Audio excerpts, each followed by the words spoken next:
It's like they're trying to make a greatest hits album, but also the weird, awkward Berlin album at the same time, and it just doesn't work.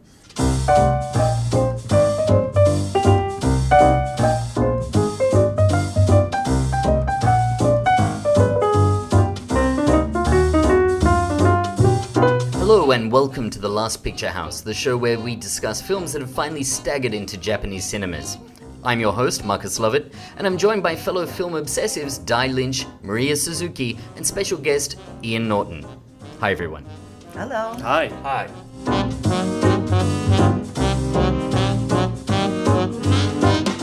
This week we'll be looking at two new arrivals in Japanese cinemas. First up, Nicolas Cage stars as a vengeful lumberjack in Panos Cosmatos' psychedelic revenge thriller Mandy.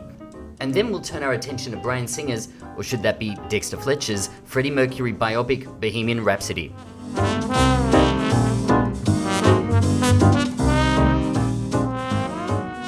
Nick Cage is back, and this time, he's even crazier. And for anyone who's followed Nicholas Kim Coppola's career, that's saying something.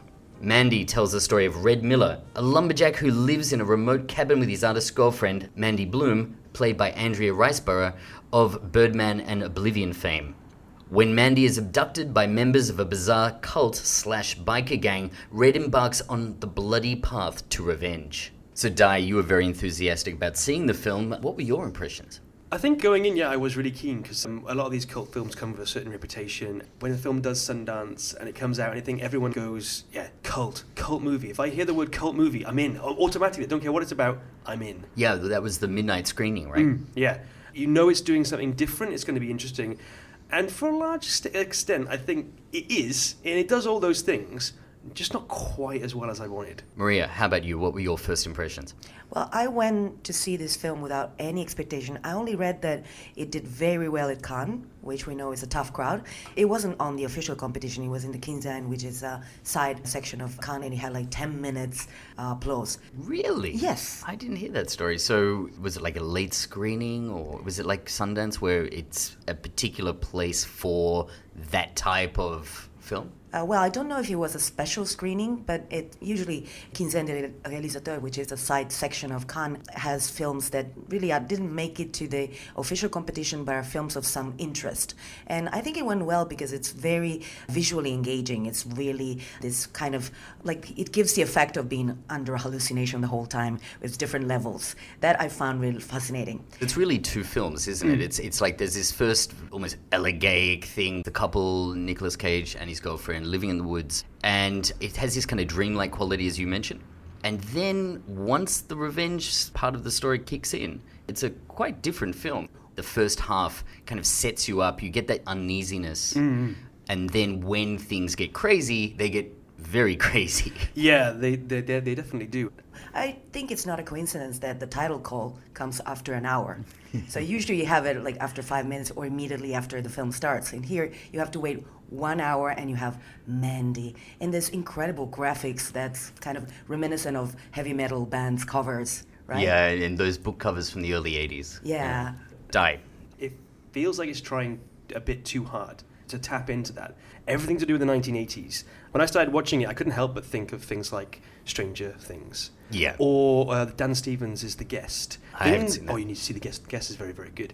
Anything that sort of ties in, I'm not talking thematically, but just sort of visually into the 80s. And this has a very, very strong Lynchian feel to it. It's up in the woods. Some of the shots are very reminiscent of a lot of Lynch's work. Yeah, it definitely has that 80s thing. I know what you're talking about.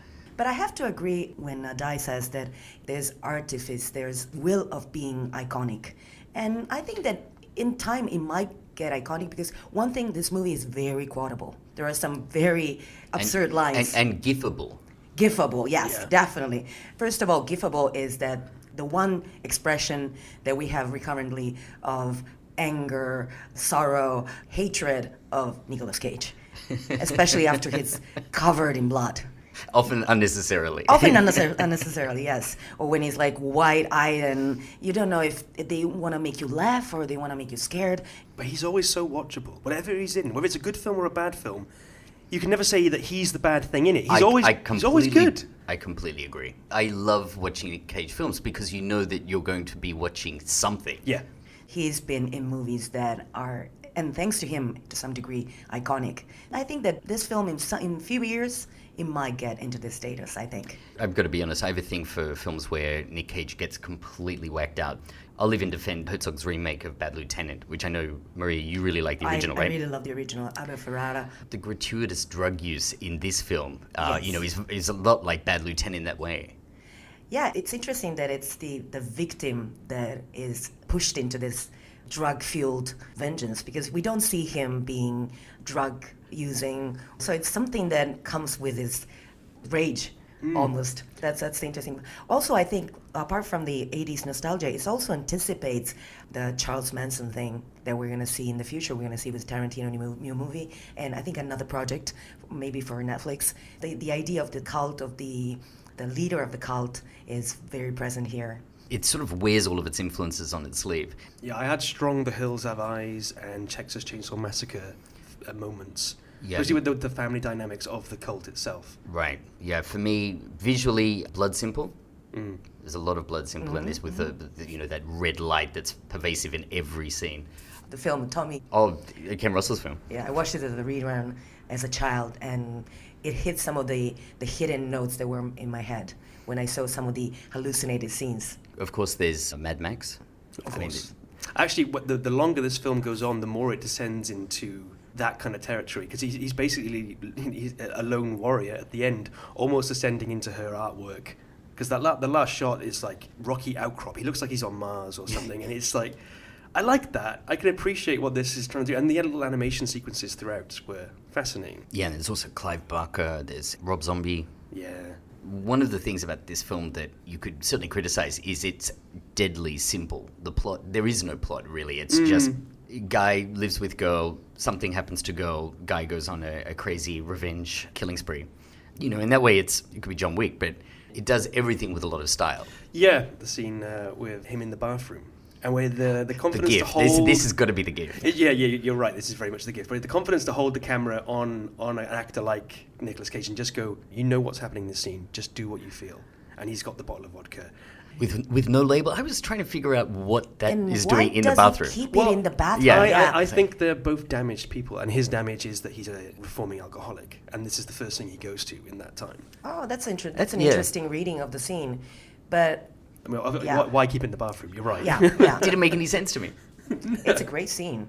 I mean, him pouring it on his wounds and then drinking it and then pouring it again It's the way on he's his wounds. it's the way he's holding his neck like Yeah. it kind of burns, but it's a good 5 minutes. And all of that wearing a T-shirt with a tiger head on it. That's not his favorite T-shirt, is it? No. it's No, not. his favorite T-shirt is the other T-shirt. He gets Right. very upset when that gets But you sliced. see, guys, we're already like quoting little things, and this is the trait of a iconic film. I watched it thinking, I know what's going to happen, and I know it's going to be bad, and I know I'm going to probably find it amusing because it's Nick Cage doing it. I never really felt ill at ease watching the film. It never really made me feel that I was watching like a suspense or a horror film. I think there is one moment of suspense. There is one scene in this film, I'm not sure if I should give it away, but there's one particular moment involving a gun.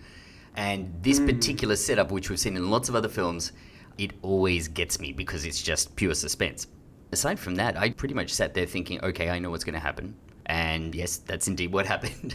Yeah, the infusion of doubt and sort of weirdness with the biker gang. It's like, are they aliens? Are we seeing them as sort of weird, drug-filled creatures from that's what they see themselves, or how the camera sees them? Well, I think we have to take time to talk a little bit about the exposition dump, which, like so many other films, you have the mystical black guy who then dumps the entire exposition a la The Shining. I wonder if we even needed it in a film like this. What I found interesting is that he has all the answers, but he's unable to action them. Like not why is he not? engaging. I mean, all he really says is that they're a biker gang and they deal in drugs. I got that.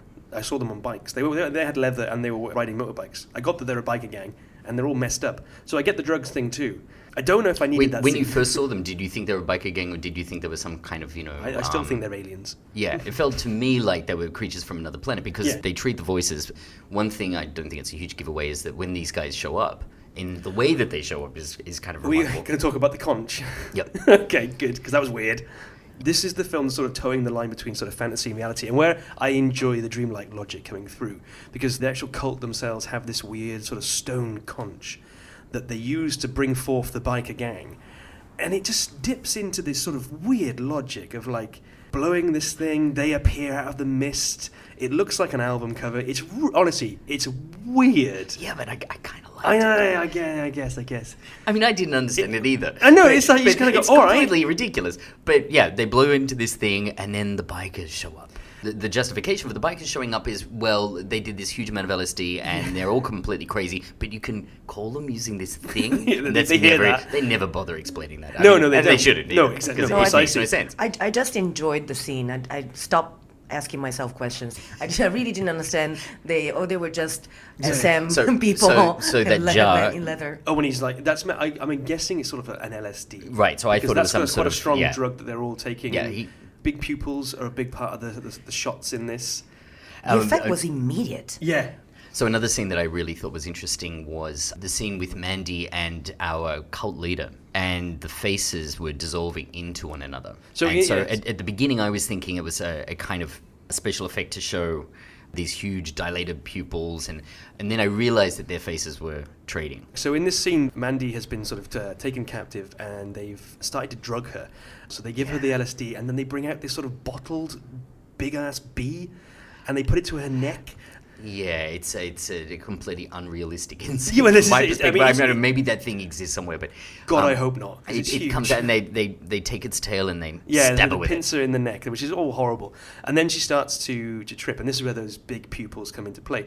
And then the entire scene there from then on in, I guess overexposed, you would say, because like there's like a light sort of emitting around all the characters, and when they move, they sort of it's they're like a double few frames exposure. behind, aren't they? So it's like a video. It feels Yeah. like a video effect to me. So it's one of those early '80s type video effects where you have one exposure and then there's a trail.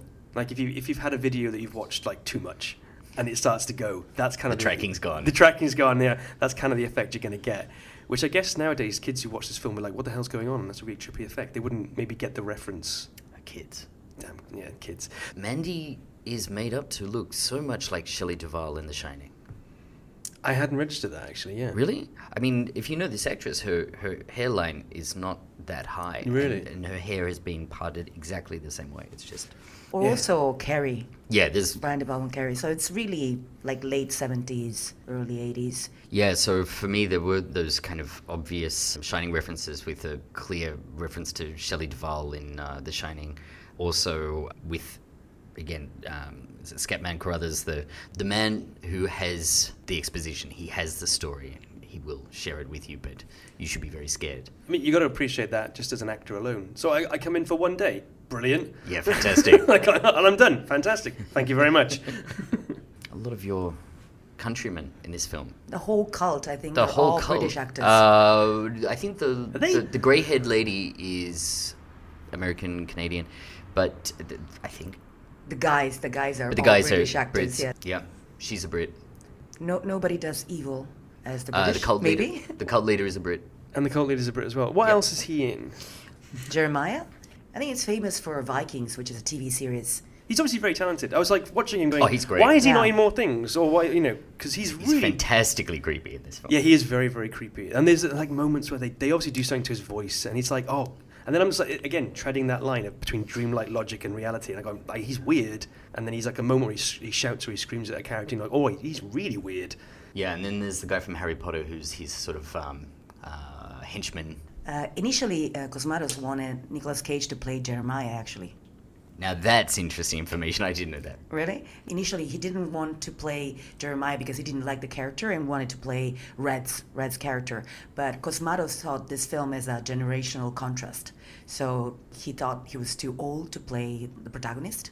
I mean, that does change things. If you have Yeah, that two totally changes. young people playing those roles, because he's obviously, I don't know how is old Nick Cage is now. He's middle-aged, and he's got a bit of the punch on, and he looks saying like a larger man. But they're having them as being sort mid-50s. of He's a point where he's ageless now.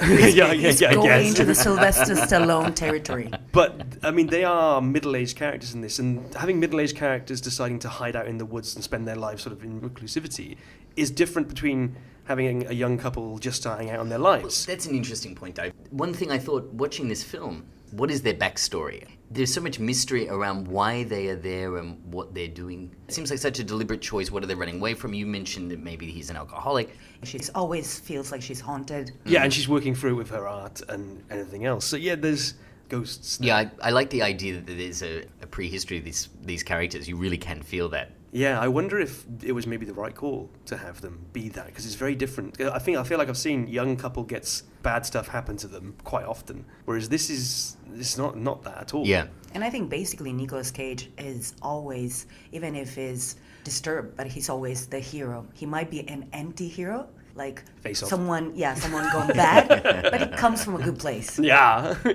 Face Off's great. All right, to wrap this up, Maria, will you be Yeah. recommending the film? Yes, and I would recommend to watch it with many friends and try not to watch it too seriously, because it has some very enjoyable moments, especially when you see the cult guy taking a chainsaw and he magically hits a chainsaw as well, and this chainsaw battle starts. There is a part of you that's really like, it's exhilarating. So I recommend to go out with a bunch of friends, and even if it's not appropriate, laugh at some points. Di? Yeah, I think I'd recommend it as well for sort of kitsch campiness alone, but just maybe don't take any drugs.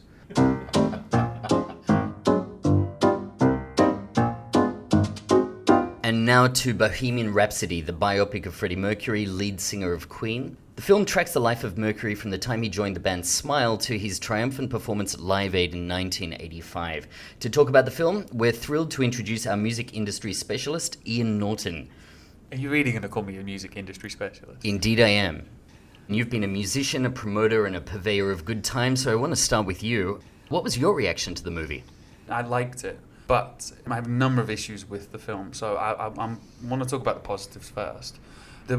I think they nailed the big points, like the live performances. I thought they did really well. I thought the dynamic between the band itself was excellent. I thought it was really quite honest. There were moments of real joy, and in the recording process, when they were recording first big album together, I just started to smile. I thought that smile would stay longer than it did, but when it clunked, it really clunked. There's two main issues I have with it. In the big moments, it did really well, and I thought it was very true to what being a musician is. But in the quieter moments, it just didn't work. There were points you could predict the dialogue before it even happened. I don't know how much you want to get into spoilers, but... I don't think this is a film you can really spoil. Exactly. Well, you kind of can, and I'll come on to that point in a minute. But Okay. like the point where he comes out to his fiancée, you could guess the dialogue before they said it, and I don't think that was good enough. My other big issue with the film is if you're going to do like the last 20 minutes where they do Live Aid concert, it's such an accurate recreation of what happens, down to the point where like the amount of beer in the top of the pint glasses on the top of the piano is exactly the same.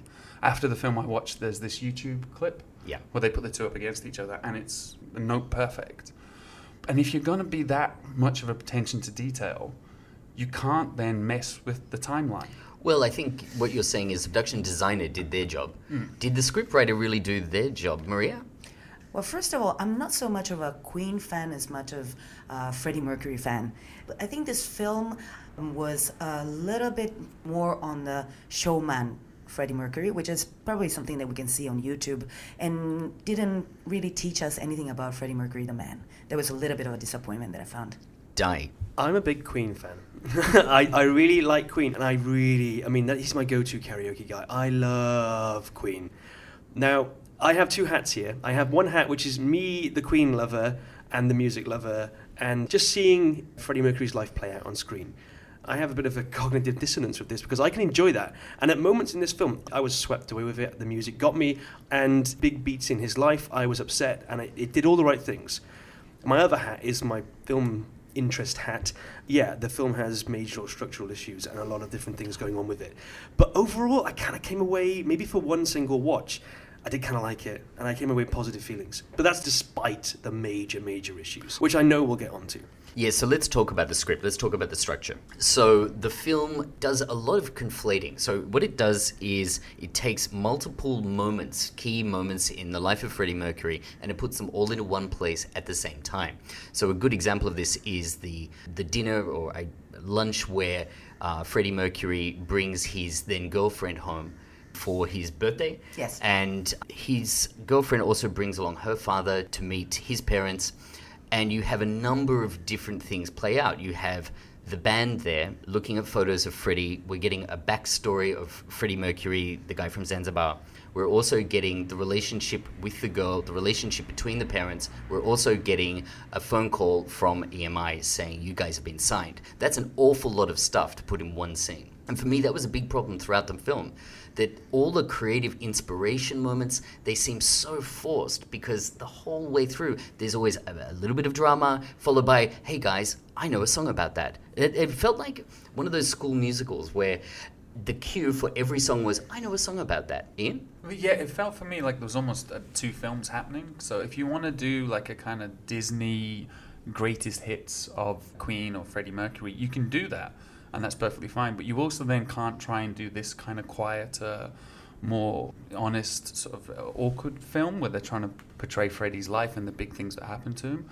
I don't think it knew what it was trying to be, and I think maybe that's to do, as you said, to do with the script, but it's also to do, we know there was directorial issues, and maybe that's why there's so much exposition, because there is so much signposting. It almost feels like you're on a motorway, because there's the point where he's on tour and he sees a man go into the bathroom while he's on the phone to his wife, and his wife saying, oh, do you still love me? And then he looks at a man go into a bathroom. You're like, we don't need that. If that's what you're doing there.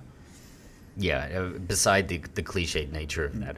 Yeah, the signposting, I totally agree. Throughout the film, it's telling us, not showing us. And that's a big problem for me. Di, did you feel that the script was something that bothered you? I think, this is boils down to the major issues I have with the film, and it comes down to, and I'm going to go a bit film school now, because it comes down to one of adaptation. I love when you go film school. Okay, good. So it comes down to the one of adaptation, and I think this ties into the major form of film we have right now, which is the 3-act structure. Now, if you're going to tell a story about someone's life, where do you start? You don't start when he's a child, or do you start when he's young, but you start with the major plot points. And so I quite enjoy this film starting at Live Aid and then backtracking a bit. But within the 3-act structure, then you have to have the moments, like the beats. You have the ascension into danger, then you have the danger, the resolve, then the down, and all the rest of it. So if you know the 3-act structure, you can see these things coming a mile off, which is why I think we have the issues with the film when we talk about where the structural issues happen, because they've shoved them all in. And it's because the film is trying to sort of shoehorn in Freddie's life, and it's trying to do it in sort of like the simplest way possible. And this isn't a simple story. This is a guy who was really confused about his life, really confused about his sexuality, and the film doesn't anywhere near do that justice. And like you say, they're having those moments, because that's a purely filmic moment. Oh, I'm on the phone to my wife, she says I love you, I don't say it back, and I'm looking at a guy go into a toilet. And I'm also pretty sure he kisses her more than we see him kissing guys in this film, which I also had major issues with. So for me, that's where the issues lie. It's a filmic shoehorning in of Freddie's life that doesn't give the time and sort of space that it needs and anywhere near the justice that it deserves. And you, Maria? I was a little bit unsatisfied with the treatment of some of the characters who happen to be real life people, especially Jim Hutton, 7 years Freddie Mercury's partner, and he's been with him until the end.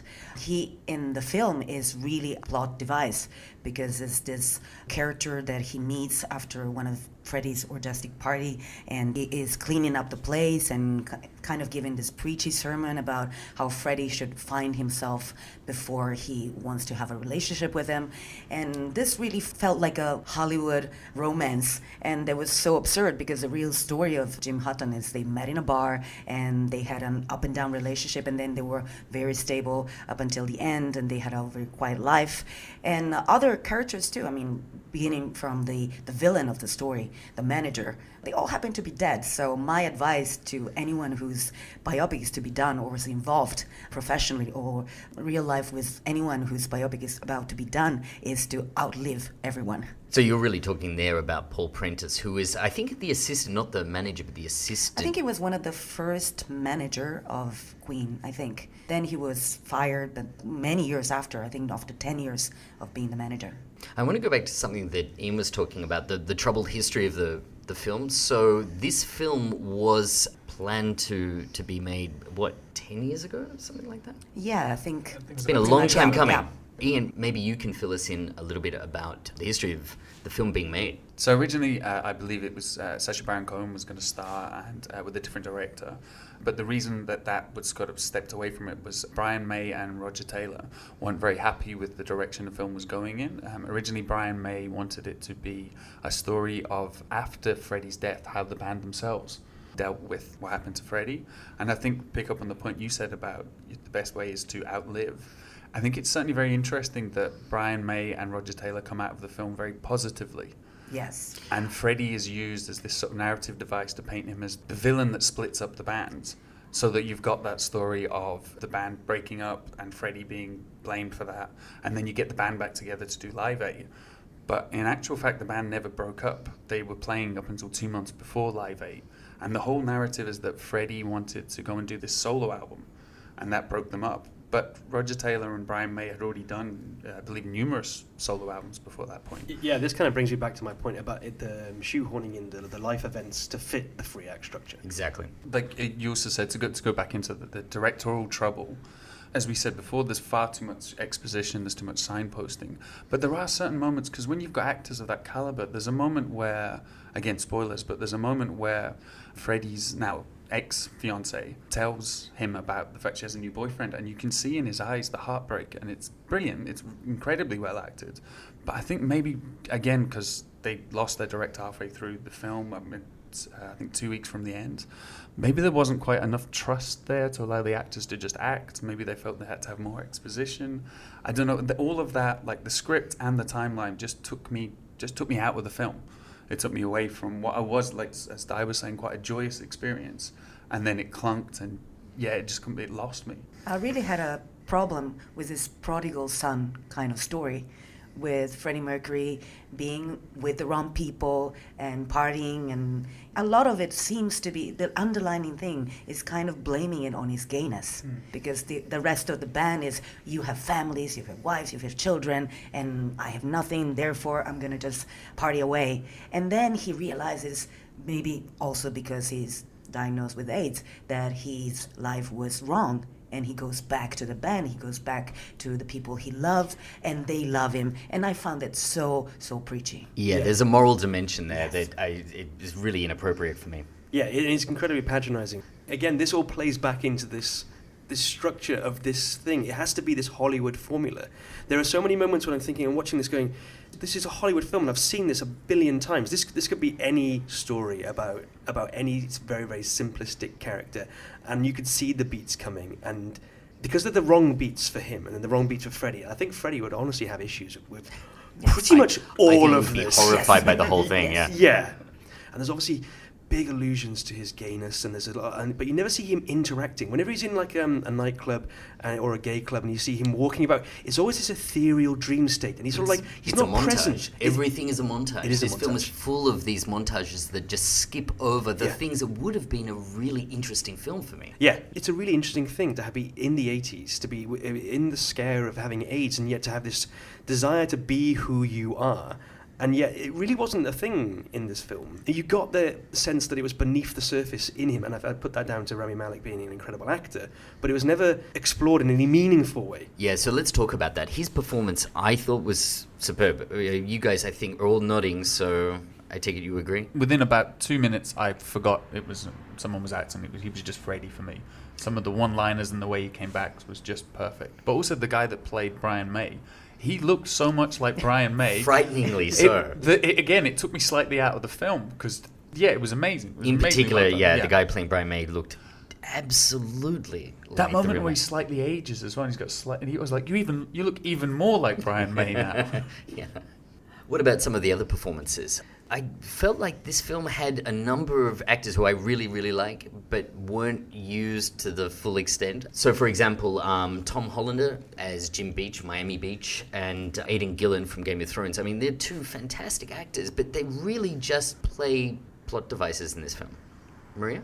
I feel especially sorry for Lucy Boynton, the actress playing Mary, because this character really has no development. There are a lot of events following her engagement to Freddie Mercury, but she seems to be the same person. There's no evolution, there's no arc. That was a little bit of a missed opportunity as probably the only, apart from the mom and the sister, female characters. Well, let's talk about something that I don't think was a missed opportunity, and that is the musical performances. So, Ian, I know if you were as impressed as I was, but at the screening I saw a couple of days ago, the concert stuff from Live Aid in particular just looked insane and sounded fantastic. That was one thing I was really worried about, because to capture that live experience on film, it's rarely done well. You're looking at something like The Commitments, maybe a little bit of Walk the Line has done it okay, but from the first thing they did, even in the student union, I was like, yeah, that looks about right. It actually looked like a lot of student union gigs I went to. There's nothing works properly. But even them, like especially with some of the later gigs and Live Aid, they had the drums sounded right.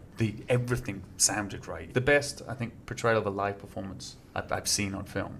The quality of the sound in Japanese cinemas. Maria, you were talking to one of the producers of Roma.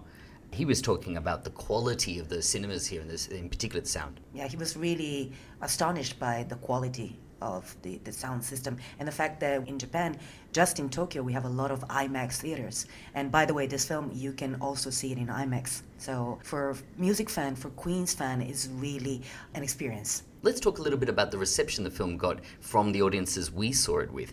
For me, the audience seemed really pumped up at the end. First of all, the cinema was packed. It was very hard to get a seat. This film's clearly doing very good business here in Japan. How about for you guys? Ian, big response from your audience? Yeah, I mean, I watched it the first screening on a Monday morning, and when I first showed up, there was only me and one other guy, and I thought, oh, okay. But by the time the film started, the entire place was full. And it was really noticeable when the first time they did, I think it was either We Will Rock You or one of the more famous songs, I realized I started to tap my foot. And I thought, oh God, don't do that, like you're going to disturb the person next to you. And I looked, and half the cinema was tapping its feet. Can I admit to you that I too tapped my feet? My other and I felt very weird about it. I hummed and I think I sang a little bit. Sorry, person next to me. But I also want to say, there was points that it did move me to tears. I was joyous, crying. I mean, I cry at everything, but it did move me to tears at the end. I do cry at everything, yeah. No, I have to admit, I cried too, especially when there's Live Aid and he's singing all these songs, especially Bohemian Rhapsody, where it was composed when they were young, so a lot of them were so over dramatic, but these lines about not having time enough, and now they apply to his life. That was the moment I felt a little bit moved. When I turned around to the cinema as well, like half the audience, and this was all Oba-chans and Oji-sans, they were all crying too, so I think it is translating well. Sorry, Dad. No, I had a very awkward moment when it was the song he's singing about the lost love. I can't remember how it goes now, but it's really, really good. And he's talking about I wrote it for you, and it's Love of My Life. Love of My Life. Oh my God, Love of My Life. Yes. Yeah, so that's the performance in Rio, right, on the beach. I'm yes, imagining, yeah. and he's talking about that moment when he says that and you see him go to sing. And then they're all singing the song, and he said it's incredible. It was an incredible moment. And I actually thought that was one scene that really worked for me. Yeah, no, this is the scene that moved me. Well, there's a couple of scenes that moved me to tears, but this one particularly. But I remember having a very, very awkward moment because the showing I went to see was a jam-packed showing, and I was crying. I cried at this moment. But you know when you go to cry, and it's like you push it down, and so like you get a couple of tears, but you get that sort of like kind of moment. But then I looked across the guy sitting next to me, and he locked eyes with me, and we both had this weird moment of Men cry too. Yeah, real men also cry. Yes.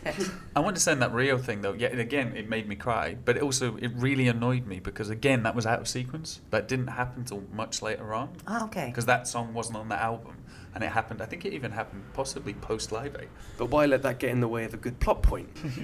Yes, I suppose exactly. Yeah, another thing I wanted to bring up was the nostalgia factor. Now, I don't know about you guys. I'm a little bit older than you guys, I think, and there were a couple of real nostalgia moments in this film. One in particular was the interview when they're trying to get Bohemian Rhapsody on the radio, and they go to Kenny Everett, and he's the only one who's going to play it. How long is it, darling? Oh, it's 6 minutes. And, well, let's play it. The glasses clink. It was such a great thing to see Kenny Everett portrayed on the big screen because I grew up watching. So it's true. Yeah. No, that's Kenny Everett. Okay. Him and Freddie were friends in the gay scene, but apparently they did actually fall out at one point But when they were both diagnosed with HIV, they came back together and sort of rekindled their relationship. Yeah, I grew up watching the Kenny Everett video show. And you guys, do you remember the radio show? I mean, I was a little younger, so I was born in '83, so a lot of this was happening. This was around the same time. I was here, wasn't really present. So I came to, it's like, this is why like Queen has been like a big part of my life, because like I've grown up listening to these songs, and it was also the sort of the gay burgeoning scene, which was more formed when I was in my teens, when I was more aware of these things anyway. So there's sort of like the nostalgia for, and it's not happy nostalgia in a way. Like a lot of gay people don't like remembering this time because it wasn't a happy time. It was a pretty horrible time, yeah. You were saying about when they played Bohemian Rhapsody for the first time. And again, I don't want to seem like I keep getting annoyed with the film, but that was the point where they made a Wayne's World reference. And I don't think you can make a Wayne's World reference because it doesn't work. And also, I mean, I know, again, spoilers, that is Mike Myers playing the record executive. And I understand why perhaps it was funny to do that, but that's got to hit the cutting room floor. You can't put it in a biopic because that never happened. The other thing this film did, though, is, as I was watching it, is I didn't realise how much of a Queen fan I was until I went in. I didn't realise how much I knew about Queen until I was in there. But I think Mike Myers was playing like an amalgamation of several different people. Apparently, the record executive at the time was actually really loved Bohemian Rhapsody. He had the reservations that it's going to be hard to play on the radio, but he actually quite liked it. He also, Mike Myers, he wasn't from Liverpool, but Mike Myers can only do a British accent if he does Liverpool because his parents are from Liverpool. Or he can do that horrible accent he does in Shrek, which is not Scottish. Yeah, that Scottish thing that he does in Austin Powers, 2? But he has a better Scottish accent in So I Married an Axe Murderer. He plays his dad in that, dressed up. So the whole point about the Mike Myers cameo, if you're going to make that film, then that's fine. But you can't also be the other film that I think Bohemian Rhapsody is trying to be. Like, even from the Universal theme at the start, it's Roger Taylor and Brian May playing it. And straight away I was like, oh, okay, that's the kind of film we're going to watch. It's in there with then Minions do the Universal theme. You're like, oh, okay, we're going down that route, that's fine. But then it tries to be this kind of other, quieter, honest biopic about Freddie. And the two just didn't sit very well together for me. It was uncomfortable, but not a good uncomfortable. Yeah, I just can't help thinking this film had a lot of missed opportunities. So another thing that I picked up on was the brief mention of disco. That scene where they're talking about, you want to use synthesizers? Oh my God, I can't believe you want to use synthesizers. Now, I actually remember that debate happening still in the early 90s. For me, that was an opportunity where they could have sort of talked a little bit about what was going on in the music scene because there were bands using the technology. But it's also that Freddie really wanted to get into disco and club music and things like that. That's why he moved to Berlin to produce to record those solo albums. It didn't quite work out. But again, like you said, just a missed opportunity to go to other places with the film. So going back to those studio scenes, the studio scenes are also montages. They're always played for laughs, and they're usually a camera moving across the room, a man saying we've only got 20 more minutes. We never really get much of what the inner life of the band was. I mean, I think one of the struggles with showing a band on film is that process of writing a song or rehearsing. It's incredibly tedious. It's not that much fun to watch. And it's not linear, I think, no, right? No, yeah. But then there's, Almost Famous. I mean, there are films that deal with that far better. And actually, probably the granddaddy of them all for me, it's not a rock biopic, but it's Amadeus. Amadeus, you've got all the drama of the writing process, the things that are going on outside, the pressures that people are under. The psychology of the villain. At some point, I wanted someone, and in Amadeus, it's Cynthia Nixon, who's been set up as the maid by Salieri. I needed someone to say, this is not working. This is a horrible life that you're setting up for yourself. Somebody to actually kind of, wake up the character, at least express what the audience is feeling or should be feeling. But that wasn't explored. There were sort of missing beats there. It seems like they always just took the easy route. You could have gone somewhere interesting. You could have done something a bit deeper. You could have examined Freddie's sexuality, what happened with HIV and AIDS, but you chose to not. You chose to just make the easy film. This film is risk adverse. Yeah, I mean, I've got a note down here. Where were the sex? There was lots of rock and roll, but where was the sex and the drugs? Yeah, it was an incredibly sexless portrayal of a man who was like overtly sexual. Even his dress sense, his stage presence, it was all sexual in nature. The main producer, as I understand, is Jim Beach, so it is Miami Beach. So no wonder this film portrays him in such a great light. Like, what other film puts a producer in a number of scenes but actually has nothing to do? So he seems to be written into the film more or less to satisfy the production. Yeah, it's more the things that it tries to avoid than the things it's trying to portray. There are glaring omissions as well. Where's the David Bowie Under Pressure cameo? Like, why is the only cameo in there Bob Geldof? I think maybe you two coming down those stairs. Was that you too? I saw it as you two. One thing that I was wondering about watching it, how much of the studio thing, how much of the realization of music was credible as depicted in the movie? There's certainly points where you just go, that didn't happen. The bit where they do the "We Will Rock You." I mean, there's no way that happened the way it did. That was laughable. It really was. And for a really weird point for me as well, the fact that the girlfriends and the wives are in the studio when they're writing a song. Now, I don't know about anybody else, but every band I've been in, the first people that get banned from the studio when you're writing songs is girlfriends and hangers-on.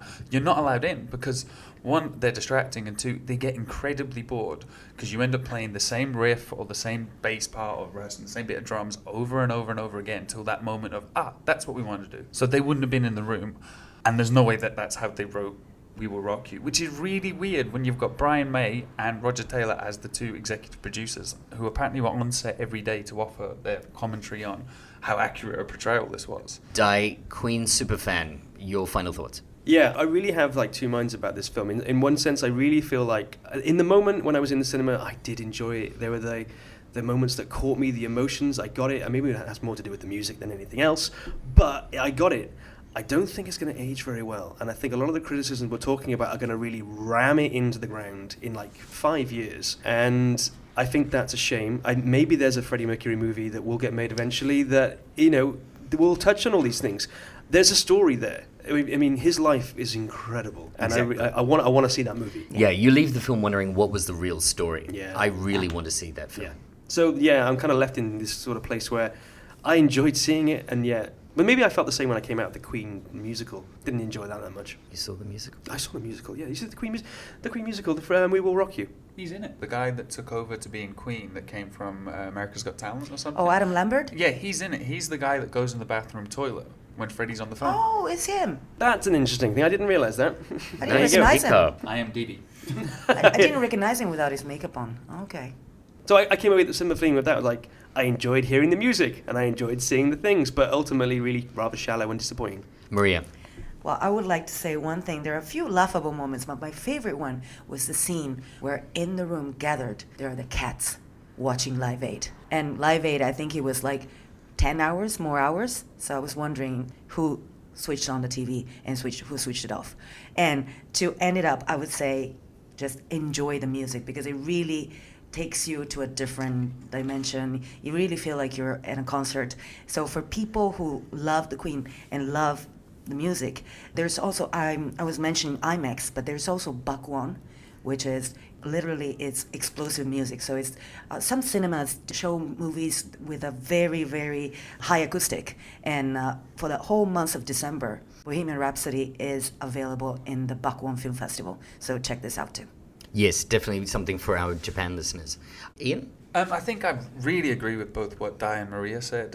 Despite every time I got annoyed with the film, I still think I really liked it. It was still, the moments of joy were wonderful and joyous. And although there were points that it takes you out of it and annoyed, the last 20 minutes of Live Aid I think is worth it. And to hear those songs played through that level of sound system really is worth going to see it. Well, I think that's a great place to leave it. Thanks everybody for being on the show today. Questions or comments, you can find us on Twitter where we're at Last Pick House or on Instagram where we are Last Picture House. And we'll be back with our wrap up of the year in film. Thanks for listening.